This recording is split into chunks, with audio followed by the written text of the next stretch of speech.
Olá, pessoal! Então, vamos começar as nossas aulinhas teóricas, né, sobre a abordagem familiar. Então, assim, primeiramente nós temos que rever alguns conceitos, por exemplo, o conceito de família, né? O que é uma família? Bem, só a título de curiosidade, o termo família ele vem do latim famulus, que significa escravo doméstico, né? Então esse termo ele foi criado lá na Roma Antiga e ele dizia respeito a um grupo social que surgiram das tribos latinas quando eles foram escravizados, né? Introduzidos ali na escravidão. Bem, mas falando agora no aspecto prático da palavra, né? Então, é como se a família é um grupamento humano que é formado por indivíduos que têm ancestrais em comum, né? Ou que são ligados por laços afetivos e que geralmente vivem numa mesma casa, geralmente, né? E é uma das unidades básicas da sociedade. Então, assim, ó, o que a gente tem, o que significa isso? Por que saber disso? Porque quando a gente pensa que a família é o primeiro grupo do qual a gente faz parte, né, o ser humano faz parte, a gente tem que lembrar que então ele vai ser influenciado por o resto da vida, seja para o lado bom, seja para o lado ruim, não é? Aspectos em gerais, então é o primeiro grupo do qual nós fazemos parte e nós nunca deixamos de ser influenciados. Então, ele é o eixo estruturante da atenção primária, obviamente. Então, assim, temos que lembrar que a família é algo dinâmico, né? As pessoas entram, saem, nascem, morrem, enfim. Existem múltiplos formatos, que a gente vai falar isso na próxima aula, né? É algo complexo. E aqui, o que mais é importante quando a gente pensa em fazer uma abordagem domiciliar, uma abordagem familiar, que é o lugar onde ocorrem as primeiras trocas afetivo-emocionais, né? E é onde se construi a identidade. Por que isso é importante? Porque, igual eu falei no slide anterior, isso vai influenciar a vida inteira, né? Então, se você tem uma influência ruim no início, uma família desestruturada, vamos pensar assim, com violência, drogas, né, enfim, isso vai afetar na construção da identidade, não que vai pré-determinar eternamente, mas nós temos que lembrar que isso vai fazer muita diferença e vai influenciar bastante, né? Então, de novo, e assim, dentro de uma família, eles também se influenciam, né, pela saúde dos seus membros. Então, assim, quando alguém está doente, isso afeta todo mundo, né? Então, não é só aquela pessoa, só aquele membro da família que está com alguma comorbidade, com alguma doença, alguma situação, né? Mas isso vai afetar, direto ou indiretamente, todos os membros da família, né? Sabendo disso, a gente tem que pensar que quando a gente orienta a nossa assistência na atenção primária, né, voltada para a família, nós também podemos melhorar a saúde tanto daquela pessoa que está doente quanto para toda a família, né? Então, quando a gente vai fazer uma abordagem, uma visita domiciliar, por exemplo, que é o que vocês vão fazer bastante, para fazer uma entrevista, né, com o senhor José, que está acamado. A gente, assim, não tem que pensar só nele, a gente tem que pensar em todos os membros da família dele, que isso vai estar refletindo. Tanto a saúde dele vai ser influenciada, quanto ele vai influenciar os outros, tá? Então, só para aqui reforçar de novo, né, a Organização Mundial de Saúde, ela define, né, que a família é o principal agente social de promoção de saúde e bem-estar. Ou seja, não adianta eu focar o meu atendimento somente naquele indivíduo que está doente se eu não trabalhar a família inteira, né? Então, isso não vai talvez gerar tantos benefícios assim. Então tá, agora falando mais especificamente da atenção domiciliar. Então, assim, por que você ir na casa de alguém, né, fazer uma visita domiciliar é importante? Porque nós conseguimos olhar a realidade daquela pessoa. Porque pensa assim, quando ela vem no nosso consultório, está ali na nossa frente, nós só vemos aquele pedacinho, aquele pequeno momento da pessoa na sua frente, né? Mas quando a gente vai na sua casa, a gente consegue ver realmente como é a sua realidade. E por que que isso é importante? Por milhões de aspectos, né?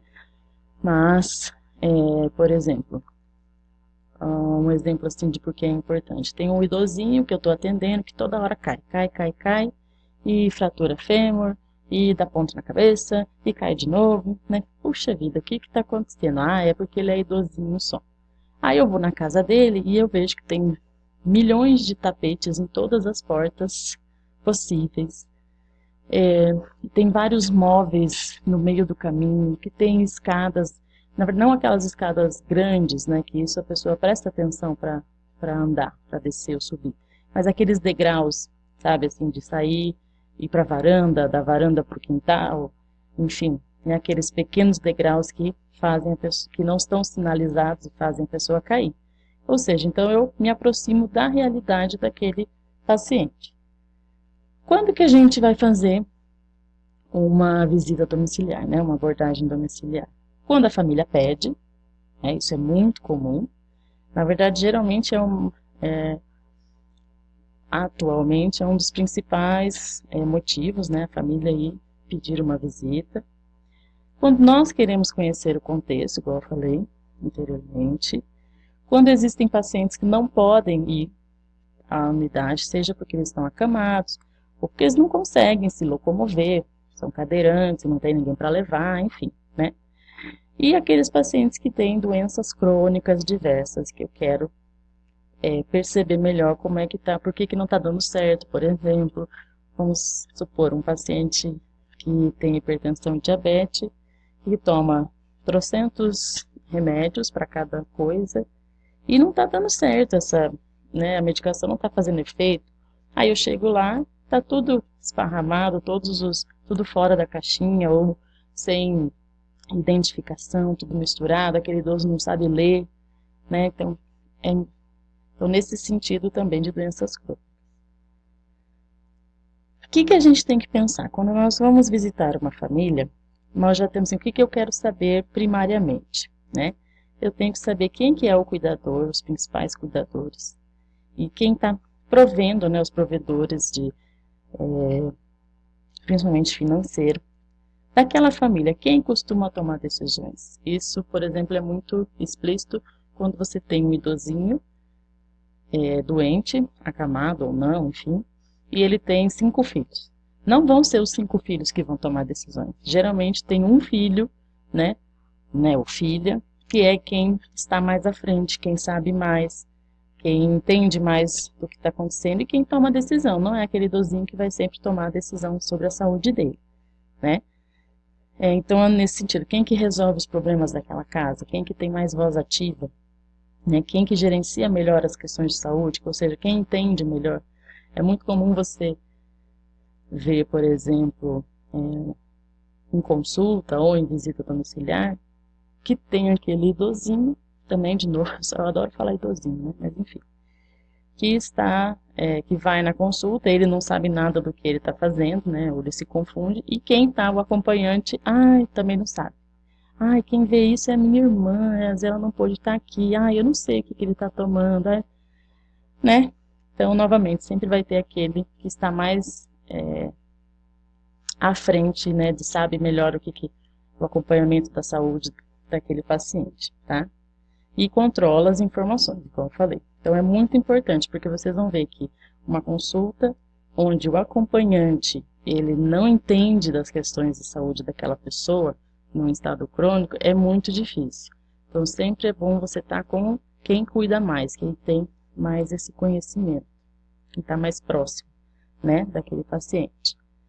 Conhecer que tipo de família, que eu vou mostrar alguns tipos semana que vem, né, como que ela é, monoparental, nuclear, enfim, essas aí a gente vai ver depois.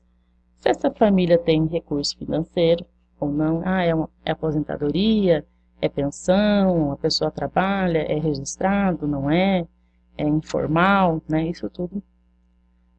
Tem os filhos ajudam ou não, enfim. Como que é a segurança dessa família, a saúde e o suporte emocional, né? interno e externo, que isso também a gente vê no tipo de família, no funcionamento daquela família, né?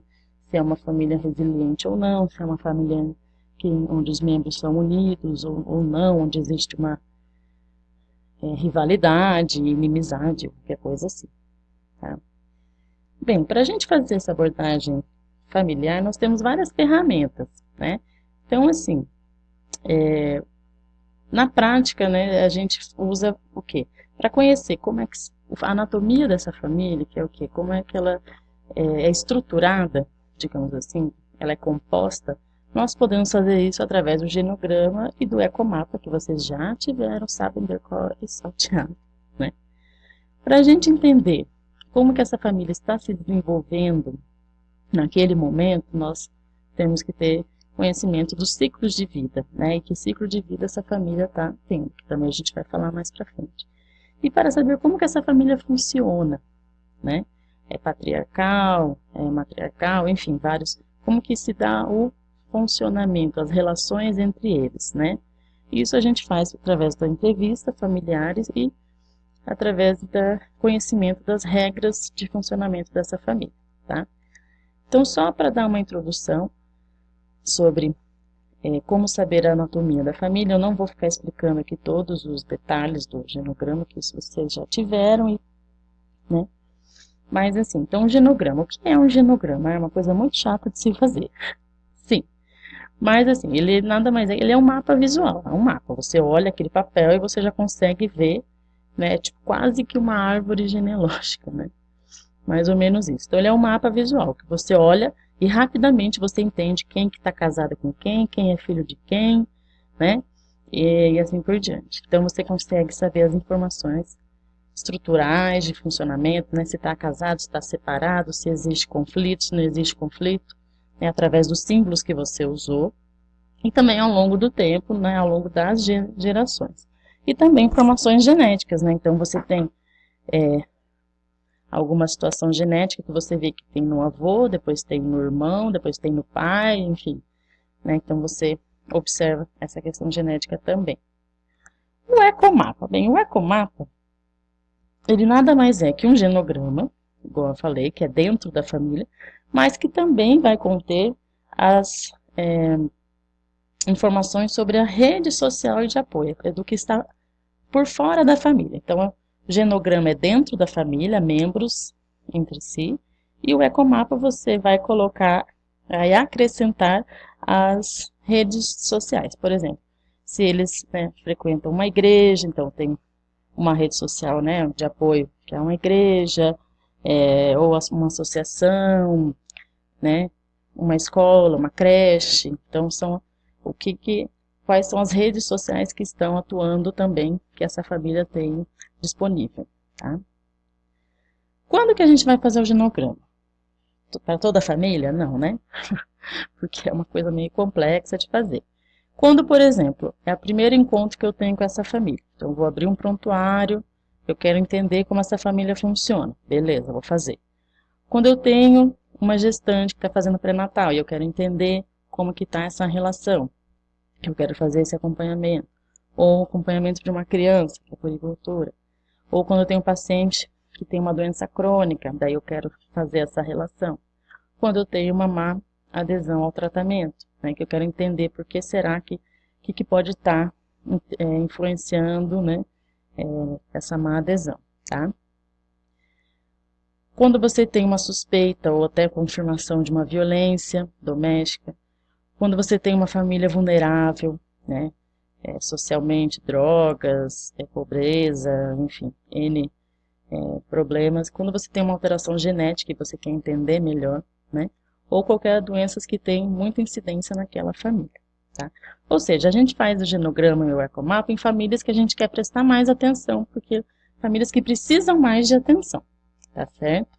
Então, isso é importante. Então, não é só uma coisa chata de quadradinhos, bolinhas e risquinhos que a gente faz só de bonito, certo? Então, ela é importante nessas situações. Bem, então, finalizamos esse início, essa introdução. Próxima aula vamos falar sobre os tipos de família, ok?